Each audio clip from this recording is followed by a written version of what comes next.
Hey there, we're going to talk about real things that you need to know if you're moving to Virginia Beach, and we're going to start right now. Virginia Beach is ranked the 37th largest city in our country. Our population is sitting just below 450,000, which has decreased since 2020 by 2.21%. People are probably moving to Florida. Virginia Beach is located within the Tidewater area. Most of us refer to it as Hampton Roads. Hampton Roads consists of 7 cities. Virginia Beach here obviously being one of them, but we also have Chesapeake, we also have Norfolk, and if I zoom in here, we also have Portsmouth. Out west, we have Suffolk. Now, Suffolk is actually the largest city in Hampton Roads, actually the entire state of Virginia, as far as land mass goes. It has a lot of farmland. Now, if you get to the north part of Suffolk up here, it's more developed. It's known as the Harborview area. But for the rest of the city of Suffolk, it is a lot of swamp area and wildlife area and farmlands. Hampton Roads is really divided into 2 sections. What we have here is the south side of Hampton Roads, which is the cities I just highlighted. And then up here we have the north side of Hampton Roads, which consists of Hampton and Newport News. And if you go up further, some people consider this to be part of Hampton Roads, but that's debatable. Is we got Yorktown up here and we got Poquoson over here.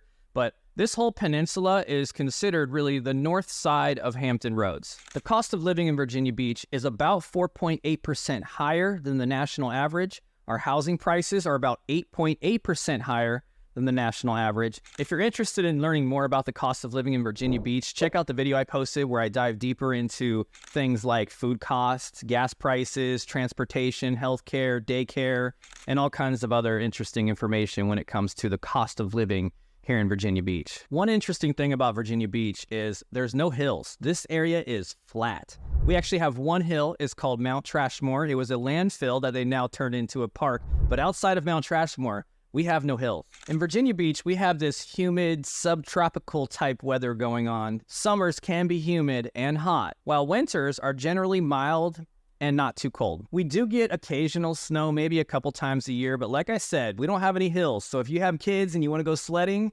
it's not going to happen here. The only place you could go sledding would be Mount Trashmore, but according to city ordinance, that's not allowed. We get about 47, 48 inches of rain each year, and maybe 2.5 inches of snow. However, there has been years where we've had 8, 9 inches. It's just rare. July seems to be the month where we get the most rain, and obviously February is the month where we get the most snow. June and July, we get about 14.5 hours of daylight, but that gets cut way back come December to about 9.5 hours. Another cool thing to know if you're moving to Virginia Beach is we do have beach culture. Now, it depends on where you move because it's a pretty big city, so if you're not close to the beach and you're in certain parts of town, it may feel like you're just in a city, but if you're closer to the beach or the bay, then you'll definitely get that beach culture. There's a lot of beach-related activities and events and generally just the laid-back atmosphere. No matter which part of town you move to, you definitely want to check out the Oceanfront. There's a 3-mile promenade where you can walk up and down, people watch if you're into that, and safe place to bring your dog. Now in the summer days, it gets really hot, so they do have some rules about dogs in the hot summer months. Towards the end of September every year, there's a Neptune Festival. It's a big deal for the locals, and people travel from all over the world to come to the Neptune Festival, and they have little gift shops and different artwork type sales going on all the way down the 3-mile stretch. They have a sandcastle contest that people compete in worldwide. Some of the sandcastles you will see are incredible pieces of art. Also in December, they have a Christmas light show where you can actually drive your car all the way up the boardwalk and look over at the sand, and they have all kinds of different Christmas lights and festivities all up and down the beach. I don't know if there's anywhere else in the world that has something like this. There might be, I don't know. It's pretty cool though. There's also some really great local restaurants. I highly recommend Waterman's if you're moving to the area or you're just visiting.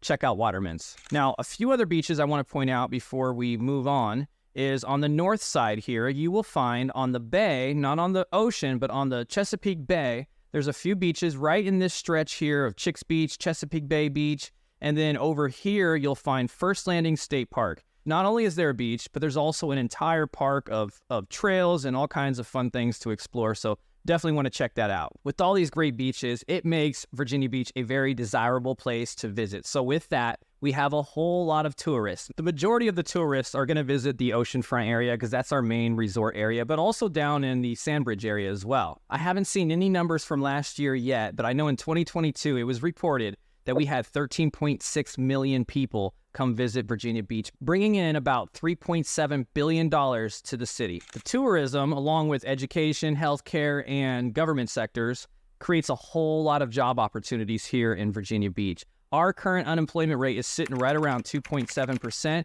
which is 1% below the national average. Virginia Beach is the home to several military bases. In fact, the Hampton Roads area as a whole is the largest military transit area in the country. Two of the larger bases here in the Hampton Roads area are right here in Virginia Beach, which is Little Creek and the Oceana Naval Air Station. If you're moving to the Virginia Beach area and you have kids, you may want to check out greatschools.org or whatever site you're comfortable navigating through to review our school districts. Just be aware when you're reading some of the reviews that it's not always the parents that are writing those.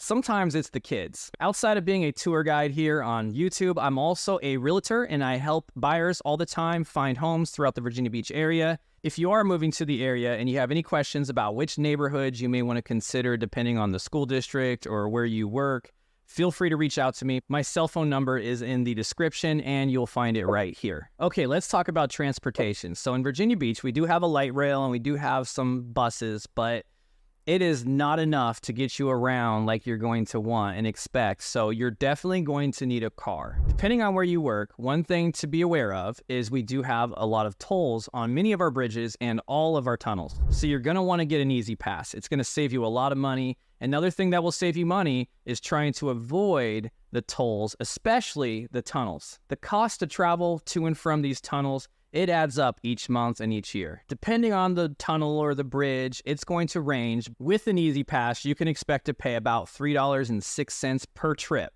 So round trip, that adds up. If you don't have an easy pass, it's about $7.57 for that same trip. Another reason to avoid the tunnels on your daily travel, if you can, is not just the expense, but it's the traffic. Now, what you're seeing here is an overview of Hampton Roads. We're talking about Virginia Beach, and if you live in Virginia Beach and you work in Virginia Beach, you probably won't run into any tunnel issues, but if you're traveling across the other side of Hampton Roads or maybe up north, that's where you got to watch out. So a couple tunnels I'll point out to you is the Midtown and the Downtown Tunnel right here and right here. These ones can definitely get congested, and of course there's a toll involved. The worst tunnel to avoid in most cases is this one right here. This is the Hampton Roads Bridge Tunnel. And man, it is a mess right around rush hour time. But any given time of day, it can get backed up. And I once was stuck in traffic for an hour and 45 minutes coming back from Newport News, like right here. I was so close, yet so far away. So if I can avoid this tunnel here, I actually would drive all the way around and take the Monitor Merrimack and go through this way. Although I like to avoid tunnels, one tunnel that's actually really cool to travel through is this one right over here. This will take you to the eastern shores. This is the Chesapeake Bay Bridge Tunnel. They've actually won awards for their engineering, and it's really cool. It's 17.6 mile stretch of bridge and tunnel. It feels kind of cool when you're driving that far through the ocean. Virginia Beach is a beautiful city, has so much to offer. If you're moving to the area, depending on where you're working and what you're looking for, you may also want to consider Chesapeake or maybe Suffolk if you're working further west, or if you're going on the north side on a regular basis at all, you definitely want to consider Newport News or Yorktown. The cost of living outside of Virginia Beach in the surrounding areas is cheaper. Again, if you have any questions about moving to the area, don't hesitate to reach out. And if you found some value in this content, do me a favor and smash that like button and subscribe to the channel.